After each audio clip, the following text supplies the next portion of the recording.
Fakultas Hukum Universitas Buana Perjuangan Karawang.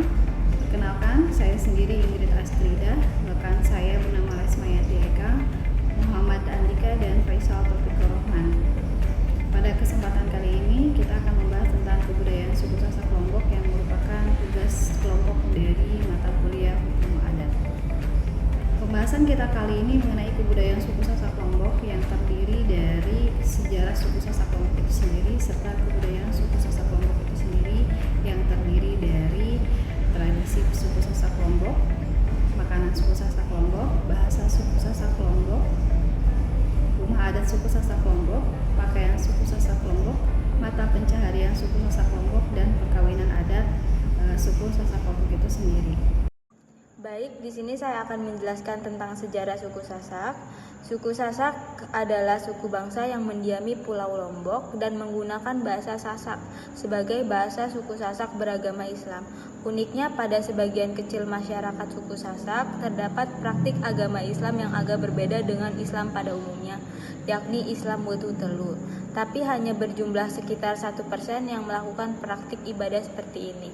Ada pula sedikit warga suku Sasak yang menganut kepercayaan pra-Islam, yakni disebut dengan nama Sasak Boda. Kata Sasak berasal dari kata Saksak, artinya satu. Kata Sak juga dipakai oleh sebagian suku Dayak di Pulau Kalimantan untuk mengatakan satu. Orang Sasak terkenal pintar membuat kain dengan cara menenun. Dahulu setiap perempuan akan dikatakan dewasa dan siap berumah tangga jika sudah pandai menenun. Menenun dalam bahasa orang Sasak adalah seksek. Kata seksek berasal dari kata Sasak. Sesek atau saksak seksek dilakukan dengan cara memasukkan benang satu persatu, kemudian benang disatukan atau diperapatkan hingga sesak dan padat untuk menjadi bentuk kain dengan cara memukul-mukul alat tenun. Uniknya, suara yang terdengar ketika memukul-mukul alat tenun itu pun terdengar seperti suara sak-sak dan hanya dilakukan 2 kali saja. Itulah alasan kata Sasak yang kemudian diambil sebagai nama suku di Pulau Lombok. Selanjutnya, ciri khas suku Sasak, yakni stick fighting atau tarung presen yang juga disebut sebagai simbolis kejantanan para pemuda dan pria suku Sasak di Lombok. Merupakan pertarungan antara 2 laki-laki Sasak bersenjata tongkat yang terbuat dari rotan atau disebut panjalin, dilengkapi dengan sebuah pelindung yang terbuat dari kulit kerbau tebal dan keras. Selanjutnya mengenai makanan khas dan bahasa khas dari suku Sasak Lombok itu sendiri. Berkunjung ke setiap daerah, maka kita selalu dihubungkan atau diidentikan dengan makanan dari khas daerah itu sendiri yang tentunya berbeda dengan daerah lain. Begitupun dengan makanan khas dari Lombok. Di Lombok, dari sekian banyak makanan khas daerah tersebut, saya akan menyampaikan 3 makanan khas yang sudah sangat terkenal, yaitu adalah sate Tanjung, ada pecing kangkung, dan juga ada ayam taliwang. Sate Tanjung itu merupakan sate yang bahannya dari ikan, berbeda dengan penyajian sate-sate lainnya yang menggunakan daging ataupun ayam.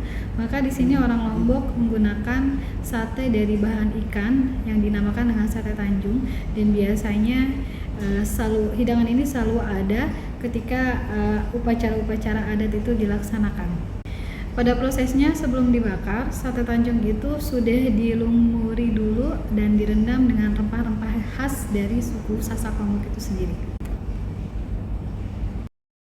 Suku Sasak Lombok itu sendiri memiliki 4 bahasa yang berbeda-beda dalam beraktivitas atau dalam berkomunikasi sehari-hari. Ada dialek Panjaglik, ada dialek Patung Bayang, ada bahasa dialek Salapangan, dan yang terakhir adalah dialek Bujuk. Ya, di sini juga ada yang namanya dengan rumah adat suku Sasak, yang mana rumah adat suku Sasak sendiri merupakan rumah tradisional suku Sasak yang berada di Pulau Lombok, Nusa Tenggara Barat.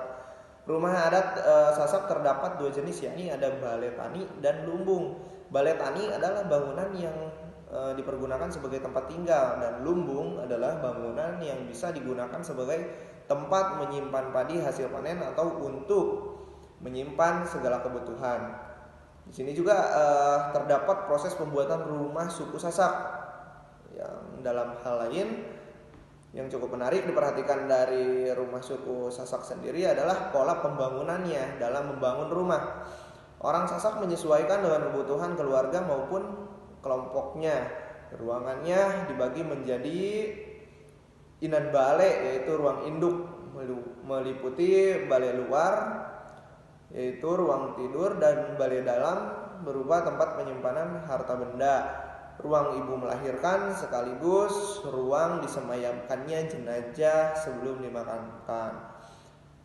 Peralatan dan bahan yang harus dipersiapkan untuk membangun rumah adat Sasak diantaranya adalah yang pertama harus menyiapkan kayu-kayu penyangga, yang kedua ada bambu, ada bedek anyaman dari bambu untuk dinding, ada jerami dan alang-alang digunakan untuk membuat atap.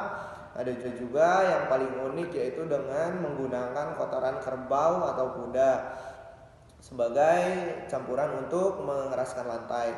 Dan yang terakhir ada getah pohon kayu Banten dan bajur. Bagi masyarakat Sasak, rumah mempunyai fungsi penting dan kehidupan. Oleh karena itu perlu perhitungan yang cermat tentang waktu, hari, tanggal, dan bulan yang baik untuk memulai pembangunannya. Untuk mencari waktu yang tepat, masyarakat Sasak berpedoman pada papan Warige yang berasal dari Primbon Tapel, Adam, dan Tajul Muluk. Oleh karena itu, tidak semua orang mempunyai kemampuan untuk menentukan hari baik. Biasanya bila hendak membangun rumah harus bertanya kepada pemimpin adat. Orang Sasak sendiri di Lombok meyakini bahwa waktu yang baik untuk memulai bangunan rumah adalah pada bulan ketiga dan bulan kedua jelas penanggalan Sasak, yaitu bulan Rabiul Awal dan bulan Zulhijjah pada kalender Islam. Ada juga yang menentukan hari baik berdasarkan nama orang yang akan membangun rumah. Sedangkan bulan yang paling dihindari suku Sasak atau pantangannya untuk membangun rumah adalah pada bulan Muharram dan bulan Ramadan. Pada kedua bulan ini menurut kepercayaan masyarakat setempat, rumah yang dibangun cenderung mengundang malapetaka seperti penyakit, kebakaran, sulit rezeki, dan sebagainya. Di sini saya akan memaparkan atau menjelaskan mengenai pakaian adat suku Sasak Lombok. Yang mana perlu Anda ketahui bahwa pakaian adat suku Sasak adalah menjadi salah satu perhatian wisatawan saat ini yang berada di Lombok. Buktinya apa? Buktinya beberapa tempat yang mereka abadikan pemandangannya dan fotonya seperti air terjun dan Gunung Rinjani. Mereka berfoto menggunakan salah satu kainnya. Bahkan saat berkunjung ke Desa Sade, mereka menggunakan pakaian adat lengkap. Saat ini Lombok memang menjadi destinasi wisata yang banyak diincar oleh wisatawan. Baik, di sini juga saya akan menjelaskan mengenai mata pencarian suku Sasak Lombok. Yang mana perlu kalian ketahui, kebanyakan suku Sasak sendiri memenuhi kebutuhan sehari-harinya dengan bertani di sawah. Tetapi sejak desa tersebut menjadi salah satu destinasi wisata, banyak ibu-ibu yang bekerja sebagai penenun. Mereka biasanya menenun kain di depan rumah, bahkan menggunakan dipan. Agar tradisi menenun tidak punah, anak-anak perempuan sejak kecil sekitar 10 tahun sudah diajarkan menenun. Bahkan terdapat aturan bahwa anak perempuan tidak boleh menikah sebelum bisa menenun. Lalu kain tenun dari Desa Sade mempunyai harga yang tinggi. Karena seperti yang kita tahu bahwa proses pembuatan kain tenun itu sangat lama. Kain tenun ini juga bisa digunakan sebagai mahar dalam pernikahan suku Sasak. Terima kasih. Oke, baik teman-teman, di sini saya akan menjelaskan tentang pernikahan adat suku Sasak Lombok. Jadi budaya suku Sasak Lombok itu pernikahannya cukup unik karena dalam budaya suku Sasak pernikahan dilaksanakan dengan cara menculik calon istri oleh calon suami yang disebut dengan istilah kawin culik. Tapi tentu menggunakan aturan main yang telah disepakati bersama, karena penculikan anak gadis oleh laki-laki yang akan menyuntingnya adalah satu-satunya yang diperbolehkan di dalam adat suku Sasak. kepada penculik dikenakan sanksi sebagai berikut apabila melanggar aturan. Yang pertama ada denda pati, yaitu denda untuk si penculik jika berhasil membawa sang gadis tapi menimbulkan keributan. Yang kedua ada nyurayang, denda untuk penculik jikalau menimbulkan keributan karena tidak dengan persetujuan sang gadis. Ketiga ada nyemberayang, yaitu denda untuk si penculik karena proses penculikan terjadi kegagalan disebabkan oleh rival sang penculik dan sebagainya. Jadi ada keributan dengan saingan si penculiknya itu. Lalu terakhir ada ngabesaken, yaitu denda untuk sang penculik yang melakukan penculikan pada siang hari. Karena biasanya di dalam suku Sasak adat Lombok itu penculikannya biasa dilakukan pada malam hari. Oke, baik, di sini ada proses pernikahan suku Sasak Lombok, yaitu pertama Mas Sejati mengirim beberapa tokoh dari pihak laki-laki untuk melaporkan kepada kepala desa atau kepala dusun untuk mengumumkan perkawinan. Lalu Selabar memberitahukan kepada keluarga pengantin wanita yang diikuti oleh kebiasaan dan tradisi termasuk pembicaraan aji krama atau harga adat yang terdiri dari nilai 33 sampai 66 sampai 100 dengan dasar penilaian uang, kepeng tepong atau koin kuno berlubang atau kepeng jamak, yaitu uang modern. Lalu ada jemput wali atau bait wali, yaitu mengambil wali perempuan itu langsung bisa ketika selabar atau beberapa hari setelah selabar, tergantung pada kesepakatan kedua belah pihak. Wali ini berarti seorang saksi pernikahan dari pihak keluarga perempuan mengambil janji bicara tentang sorong serah dan aji krama sesuai dengan kebiasaan yang berlaku di desa atau desa asal calon mempelai wanitanya. Lalu ada sorong serah, yaitu pelaksanaan inti dari serah sorong. Adalah pengumuman resmi dari pernikahan seorang pria dan seorang wanita dan tidak lagi bicara tentang hal yang berhubungan dengan materi. Lalu ada nyongkolan, yaitu biasanya dilakukan sesudah atau beberapa hari setelah upacara pernikahan atau bahkan pada hari yang sama. Pria disertai keluarga pengantin datang mengunjungi keluarga perempuan yang diiringi oleh kerabat dan keluarga besar, tetangga dan teman-teman dari pengantin wanita dengan menggunakan pakaian tradisional atau diiringi gamelan, gendang balek atau drum besar dalam prosesi garis panjang yang begitu ramai dan menyerupai karnival. Lalu ada balas telapak kaki atau balas lampak naik, adalah tradisi pada akhir upacara adat perkawinan Sasak Lombok. Baik dengan orang tua pengantin laki-laki akan mengunjungi secara khusus ke rumah orang tua wanita sehari setelah nyongkolan dengan tujuan untuk meningkatkan tali silaturahmi antara kedua keluarga. Oke, baik, di sini jadi ada kearifan lokal yang terkandung dalam budaya pernikahan suku Sasak ya. Yang pertama itu tidak ada unsur paksaan dari orang tua dalam hal menentukan jodoh.